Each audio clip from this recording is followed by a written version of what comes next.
Okay, so yesterday's episode was a bit of a downer because the Devils did take a couple steps back in their overall style of play, but at the same time, let's focus more on the Utica Comets because this is an episode that I haven't really done throughout the entirety of the season. So let's make this episode Locked On Comets because there's a lot of potential for the Utica Comets organization and can definitely help us get off to the right start come next year. We have a lot to discuss in this episode. Buckle up, everybody. You're Locked On Devils, your daily podcast on the New Jersey Devils. Part of the Locked On Podcast Network, your team every day. Hi, this is Bryce Salvador, and you're Locked On Devils with Trey Matthews. Elliott scores! Oh, Stevens stepped up, nailed it. Brodor's got the puck. What a shot. The Devils win the Stanley Cup.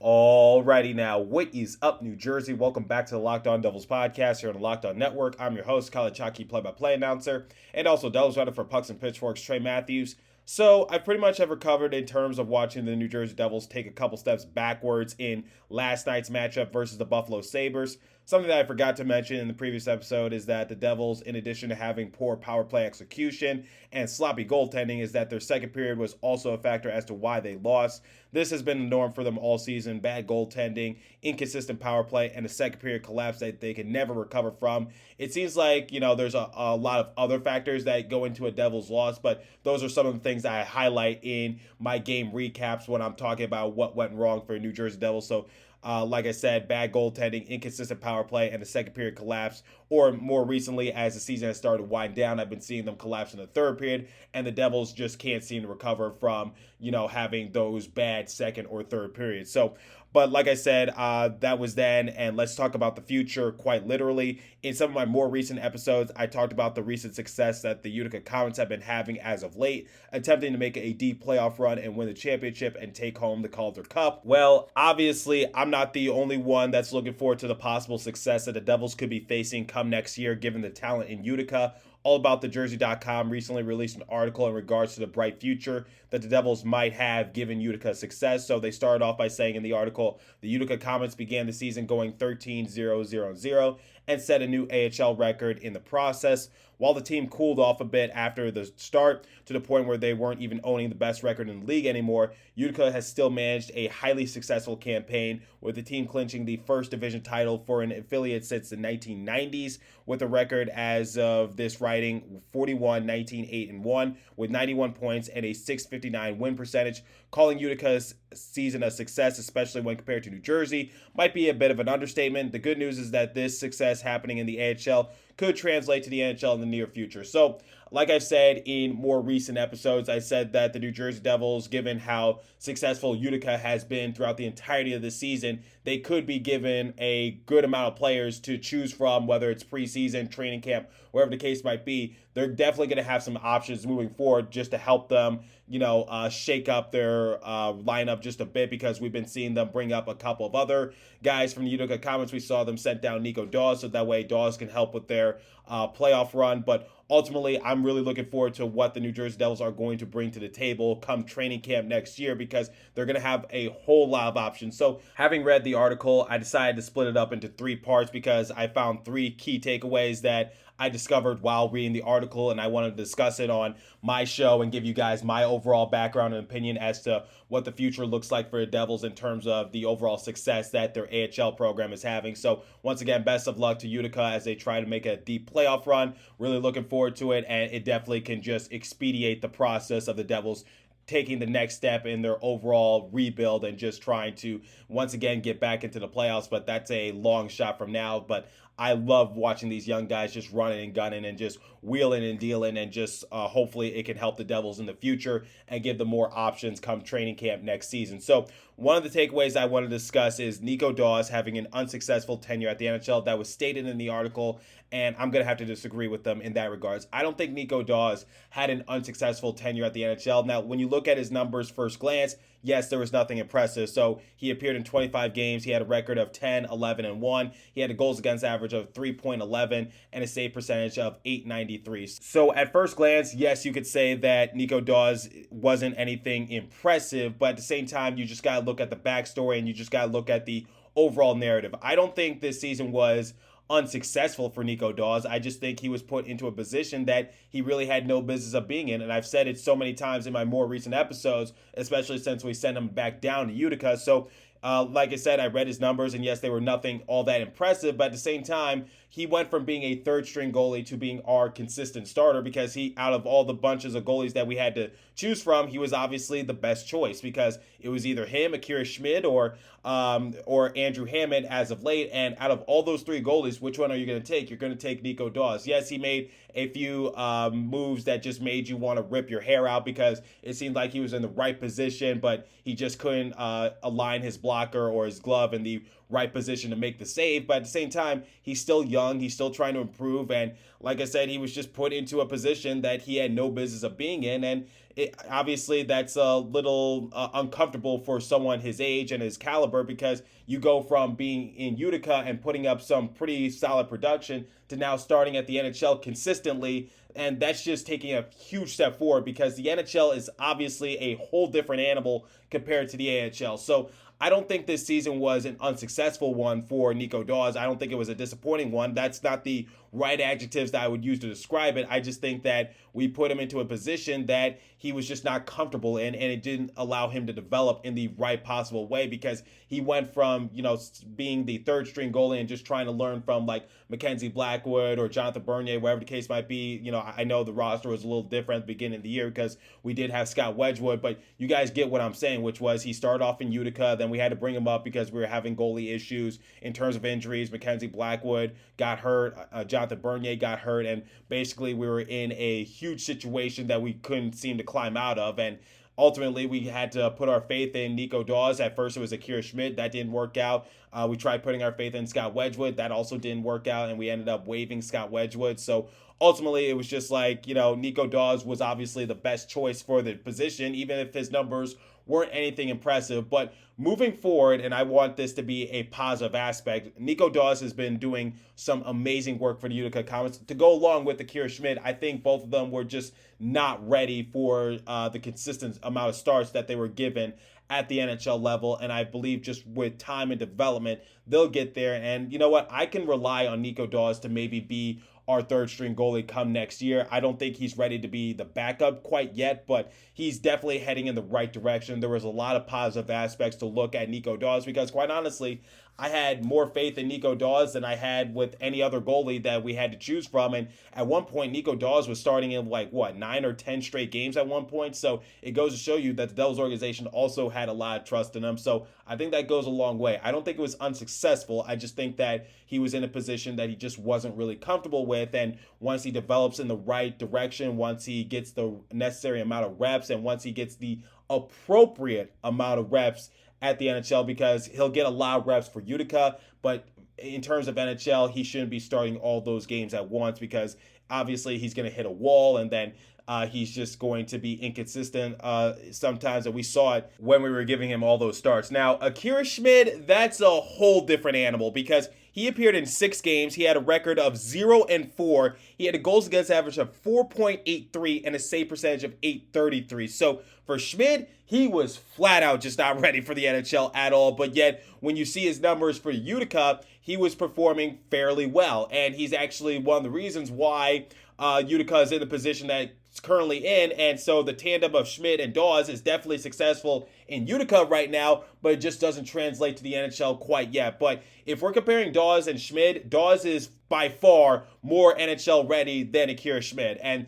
that's just a fact. So Akira Schmid still has a lot more work to do if he wants to see consistent PT at the NHL someday. But like I said, we put both of them into an uncomfortable position, and I'm not really going to hold that accountable on their end. It's just like, they really had no choice but to come up to the NHL and just try to help the New Jersey Devils, and obviously that's not good for their development. But, I think Schmid, he had the disappointing tenure for the New Jersey Devils. I think that's the right adjective to describe him, and he just flat out wasn't ready. But for Nico Dawes, I wouldn't say that. I've said it on the show. He's solid. He's reliable. And yes, he's inconsistent at times, but, he's still young and there's just a lot to learn from him. The one thing I just want him to do is just learn better positioning and also better rebound control. I think that's the main takeaway that Nico Dawes needs to take into the offseason if he wants to be successful at the NHL level. So once again, Nico Dawes and Akira Schmid disappointing at the NHL level. I guess you can make that argument, especially for Schmid, but I wouldn't use that adjective to describe their overall production. I just say they just weren't ready and that, they were just thrusted into a role that was just uncomfortable for them. So once again, I'm looking forward to what both of these goalies could do in the future because given the amount of production they put up for the Utica Comets, they just scream potential, and I just know one day they'll be solid goalies to go to. So once again, looking forward to their overall development, and they're one of the reasons why the Utica Comets have had the successful season that they're having right now. But you know what? I think they need some energy to get through the playoffs because the NHL has taken a lot out of them. So you know what they should take? They should take a Built Bar. So Built Bar has so many delicious flavors. It's the protein bar that tastes like a candy bar. So have you ever tried the Puffs? If you haven't, you're missing out on one of Built Bar's best tasting protein bars. Puffs are the first ever protein infused marshmallow. They're fluffy, they're marshmallowy. They're not just a protein bar, they're a treat, and they're covered in 100% real chocolate. Puffs are a fan favorite with some incredible flavors: yummy cinnamon churro, coconut marshmallow, banana cream pie. So good. These new flavors are going to be your favorite. All Built Bars are covered in 100% real chocolate. Yes, Puffs included. 100% real chocolate, low calorie, high protein. Replace your candy bars with these. They are better. A typical candy bar can be anywhere to 200 to 300 calories. Go to Built.com, scroll down to the macros chart, and you'll be blown away. High protein, low calorie, high fiber, low carb. Most Built Bars contain 130 calories, 4 grams of sugar, 4 net carbs, and 17 grams of protein. They have so many flavors to choose from. They have mint brownie, coconut almond, and they even have white chocolate cookies and cream. They are all delicious, and new flavors are coming out all the time. If you think a flavor might be good, they'll make it, and it'll be delicious, and it'll be good for you. At Built Bar, they are a bit big about taste, That makes it delicious, and they always find a way to make it healthy. I don't know how they do it, but somehow, some way, they find a way. So the offer is go to Built.com, use promo code LOCKED15. You'll get 50% off your order. Again, use promo code LOCKED15 for 15% off at Built.com. And now, the second live read comes from our friends at BetOnline.net. So BetOnline.net is your number one source for all your betting stats and sports info. Find all the latest sports developments, league reviews, and news, including this year's basketball playoffs and the start of the MLB season. BetOnline is your continued source for all your sport wagering information, from live betting to playoffs, esports, and more. Head to the website today or use mobile device to learn more about the trends in action. BetOnline, where the game starts. Please remember to gamble responsibly and visit our friends at Locked On Bets for all your betting needs there as well. Okay, so let's talk about probably one of our most highly anticipated prospects come next year, and that is Alexander Holtz. He has been tearing it up in Utica this season. He is one of the main factors as to why they're having the success that they're currently having, and I fully anticipate for him to make the roster next year. Some of the highlights I've been seeing of him appear on Twitter, they're just insane, because this season, so far in 51 game appearances, he has 50 total points, he has 25 goals, 25 assists, and according to Elite Prospects, he is projected to have 52 total points with 26 goals and 26 assists in 54 game appearances. So hopefully he's able to just head in the upward trajectory and just be that overall driving force I know he could be at the Devils organization. So here's what I'm anticipating from Alexander Holtz, because we kind of saw Dawson Mercer drop off a little bit, because Mercer got off to a pretty decent start, but ever since then, Dawson Mercer has just kind of fallen out of the Calder Memorial Trophy race, and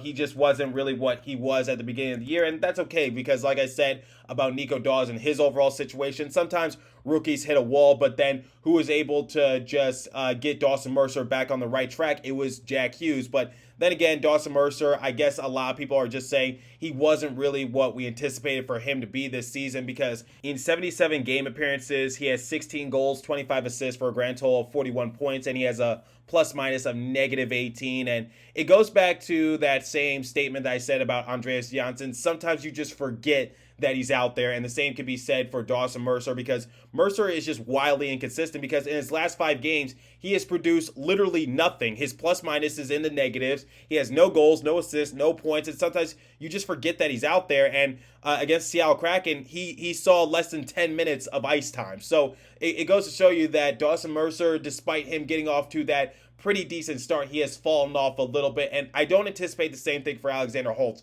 The one thing I hope from Alexander Holtz, and I hope he's just an example for all our young guys, I just hope that he remains consistent, because that was the main issue for Dawson Mercer this season, which was sometimes he was good, sometimes he just fell off, sometimes he went silent, sometimes he was able to make a great impact. I think overall the reason why Dawson Mercer has fallen off a little bit and not having the same amount of impact that he was having a few weeks ago was just that Jack Hughes went down with his injury, and obviously that kind of put a damper on things. But going back to Alexander Holtz, I just hope in comparison to Mercer, Alexander Holtz is able to maintain some sort of consistency and isn't able to rely heavily on our main stars. If he is able to make it to the NHL roster next year, I think that Lindy Ruff or whoever's in charge of the Devils come next year will put Alexander Holtz on the top 6 with Nico, because I anticipate that Zacha might be dealt away during the course of this offseason. So that'll open up a spot, because one of the reasons why Alexander Holtz didn't make the roster at first was just because they didn't want to put him into a bad situation in which he doesn't get any reps and he's not going to see the puck as much, and he's just not going to have a big role on special teams. And like I said, that was one of the reasons why he started off the season with Utica, and that's one of the reasons why he's only had a cup of coffee at the NHL level, just because he isn't able to, have that same impact that he is having on Utica. But come next year, there'll be a couple spots open, and I think Alexander Holtz, it's a guarantee that he's going to get one of them, especially if Zacha is dealt away, because that's going to open up a position at the winger. So I believe that Alexander Holtz, given the right amount of opportunities, given the big enough role, and maybe if he's able to just, keep his head on a swivel and just try to maintain that consistency throughout the entirety of the season, I think that Alexander Holtz can definitely do big things for New Jersey Devils, and he could be that sleeper player that no one is going to see coming, because I really want Alexander Holtz to just take the league by storm and just jumpstart us into a new direction, if that makes sense. So I think that he is a sniper of a player. He's been tearing it up for Utica, and that certainly should not be overlooked. So hopefully Alexander Holtz is able to just translate what he's doing with the Utica Comets right now and translate it over into the NHL when he makes the roster next year, because the main thing that I'm looking for Mercer is consistency next year, and that's the overall factor that I'll look for Alexander Holtz next year as well, which is consistency. And Alexander Holtz will hit that rookie wall at some point during the season, just hopefully it doesn't come at a crucial time. So once again, Alexander Holtz expecting big things. They talked about it in allaboutthejersey.com, just about his overall production, what he's been doing for Utica, and he's definitely been their MVP, and I'm excited to see what he could do for a Devils organization come next year. So allaboutthejersey.com also talked about some players that could potentially make the roster next year for the Devils and how it might be a competition. So someone like Kevin Ball, they said, was, doing solid work. It's nothing to write home about, but he's doing the necessary things to try to, turn some heads in the Devils organization, saying that maybe Kevin Ball does have potential to, do some big things for New Jersey Devils. We saw this in the Vegas Golden Knights game when he was able to maintain the offensive zone pressure by keeping the puck on sides and just keeping the offensive attack alive for the Devils. Like when it would squirt out to the point area, Kevin Ball was the one who made sure it did not go past the blue line, go into neutral zone. He was the one knocking it back deep into the offensive zone, and it resulted in the Devils being able to score on one of those attempts. So that's one of the things I love from Kevin Ball. We also saw last season he was sort of being like a suppressor. He was able to just knock pucks away. So ultimately, Kevin Ball, like I said, nothing that's going to,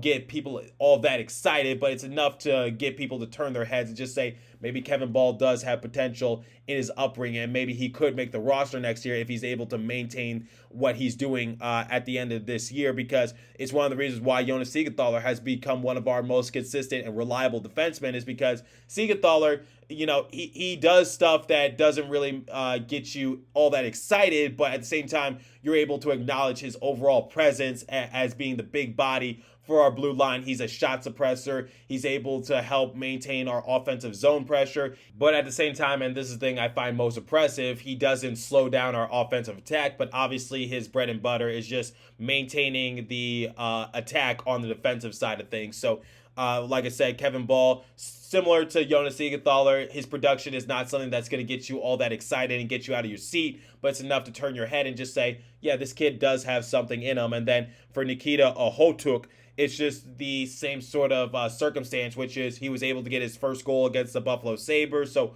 hopefully that is able to get him going just a little bit. I told you what his overall production is like for the Utica Comets. Zetterlund, the same thing. He provides a big body on the offensive side of things because it seems like the Devils want to go, just big on the defensive side of things, but obviously you need that offensive pressure as well. Zetterlund was able to get his first career goal against the Arizona Coyotes, so that could definitely turn some heads, and it raises the question, who's going to make the roster next year for the Devils? Because, my buddy Jersey Joe said that when you're making your roster, you definitely got to put Jesper Boquist and Kevin Ball as guarantees for your roster next year. For Jesper Boquist, I would say so, because Jesper Boquist is going on his FU tour. He's going on that revenge around the world, just trying to prove everybody wrong. He's proven me wrong. So I think Jesper Boquist is definitely someone who does make the roster next year. Kevin Ball, little iffy, especially if some other players are also able to step up their game. So that's just the one question mark I have for Kevin Ball, which is like, yes, his production is pretty solid, but at the same time, it's nothing that has gotten me out of my seat so far.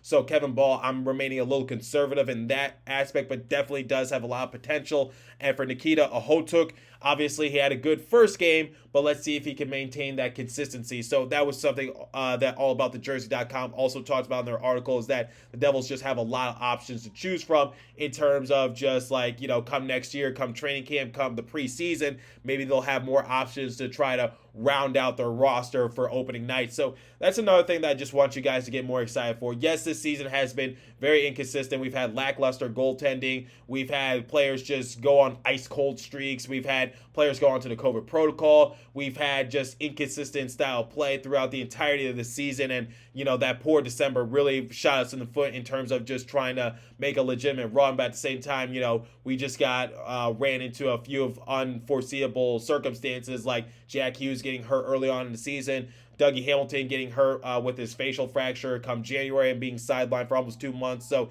Mackenzie Blackwood, Jonathan Bernier also suffering devastating injuries. So, those are just some things you just cannot predict. Those are some things you just cannot anticipate. So overall, yeah, this season was definitely disappointing for New Jersey Devils. But at the same time, guys, they have a bright future, and the Utica Comets success should definitely get you excited for next year, because it's certainly getting me excited for next year. And the Devils, at the time's recording, do have a game tomorrow against the Carolina Hurricanes, so let's see if they can pull away with the upset, but expectations are somewhat moderate. So let me know what you guys think about the overall development that our young guys are showing for the Utica Comets. Who are you most excited for? And also, I'm curious to know, who is your sleeper player in terms of who could make the roster next year? So obviously you got Jesper Boquist, you got Kevin Ball, you maybe got Ahotuk right now, Zetterlund, whatever the case might be. So I'm curious to hear your guys' thoughts. Who's your guarantee to make the roster next year, and who is your sleeper pick to make the roster as well? So as for today's episode, that's all the time I have for you guys today. Continue to stay safe. Have a wonderful day, New Jersey.